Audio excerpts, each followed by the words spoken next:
Indefinite ইন্টিগ্রালে একটা সুন্দর প্রবলেম আছে। আমরা অনেকগুলো ইনডেফিনিট ইন্টিগ্রাল করলাম, তার মধ্যে এটা একটা সুন্দর একটা প্রবলেম। কি দেয়া আছে, integration e to the power tan inverse x into 1 plus x plus x square by 1 plus x square into dx। এই ধরনের প্রবলেম সাধারণত তোমার এতে আসে, তোমার বোর্ড এক্সামে আসে, কম্পিটিটিভ এক্সামেও দেখা যায়। হ্যাঁ, এমন কিছু নয়, কঠিন নয়। তাহলে এখানে কি দেয়া আছে, integration e to the power tan inverse x into 1 plus x plus x square by 1 plus x square, তাই তো?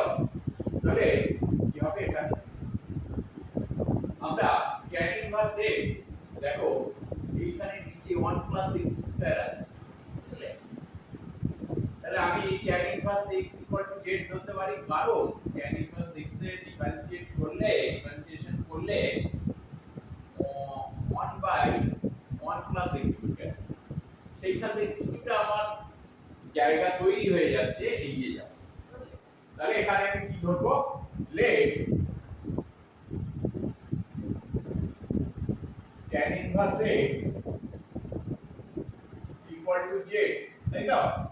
তাহলে ডিফারেন্সিয়েট করলে কি হবে, differentiate both side with respect to x, কি হবে 1 by 1 plus x square into dx equal to dz, তাই তো? এবারে একটা জিনিস, এখানে tan inverse x equal to z আছে, তাহলে x equal to কত,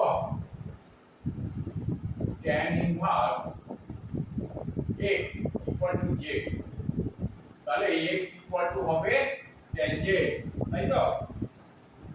তাহলে এখানে এখানে কি হলো, ইকুয়াল টু ইন্টিগ্রেশন, এইটাকে প্রথমে লিখো dx by 1 plus x, এখানে তুমি সহজে লিখতে পারো dz, তাই তো? এইটা এই পোরশনটা তুমি এখান থেকে এটা dz লিখতে পারো। এবারে এখানে কি লিখছো, e to the power z, তাই তো?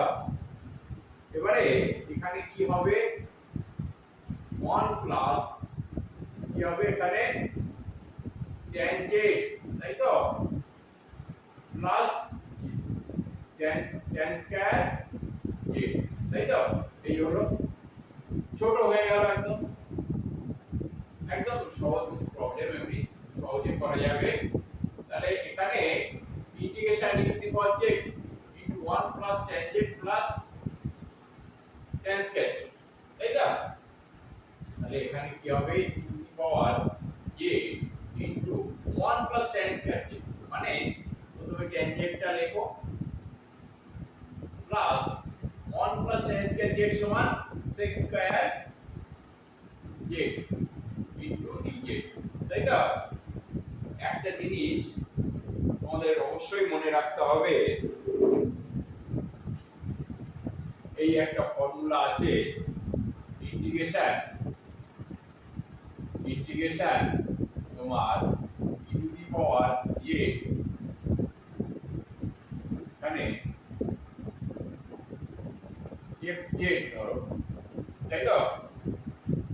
এটাকে তুমি ধরো, হ্যাঁ, প্লাস এটা কি লেখার দরকার নেই, এইটা e to the power z plus f dash z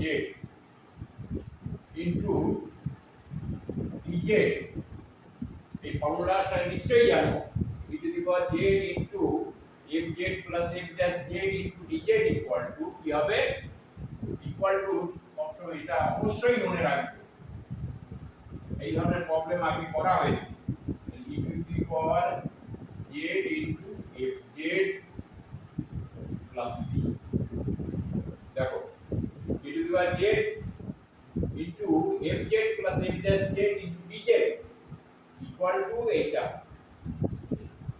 তাহলে এখানে e to the power z লেখা আছে, তাহলে fz ইকুয়াল টু কত? fz equal to tan z, তাহলে f dash z equal to কত? sec স্কয়ার, হ্যাঁ এখানে করে লেখো, হ্যাঁ f dash z to dz equal to কত?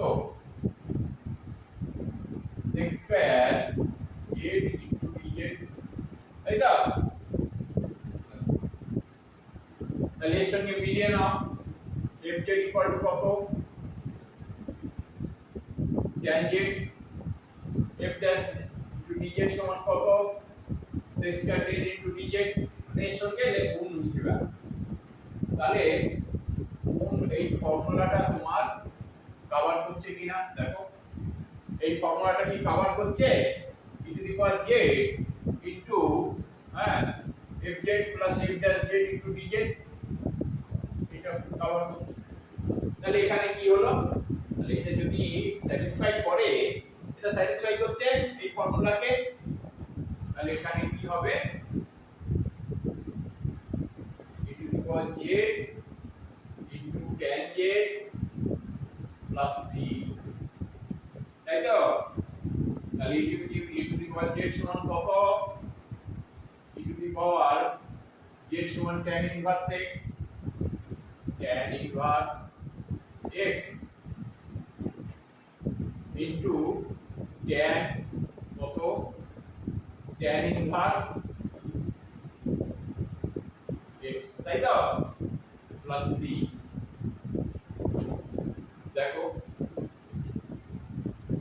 tan ইনভার্স x সমান কত?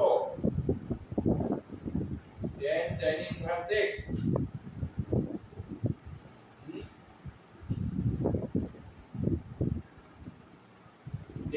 tan inverse x equal to e to the power tan inverse x into x, তাই তো? Plus c। এটাকে আরো সাজিয়ে লিখলে কি হয়? x into e to the power tan inverse x plus c। Answer এটাই। এই ধরনের প্রবলেম তোমাদের অনেক গুলো করা হয়েছে। এখানে e to the power z into fz plus f dash z into dz সমান e to the power z into fz plus c। এই ফর্মুলাটা তোমরা অবশ্যই মনে রাখবে, আর এইটা দেখেই তোমাদের এই জায়গাটা দেখো, এইটা এর সঙ্গে মিলে যাচ্ছে। এই ধরনের অনেক প্রবলেম তুমি পাবে, খুব ছোট অঙ্ক, ছোট প্রবলেম, কিন্তু একটু ঘুরিয়ে তোমাদের দেওয়া হয়েছে, সেই জন্য একটু মানে করছিলে তো খুব সহজেই হয়ে যাবে। ঠিক আছে? আর তোমাদের যদি ভিডিওটা ভালো লেগে থাকে অবশ্যই শেয়ার করবে,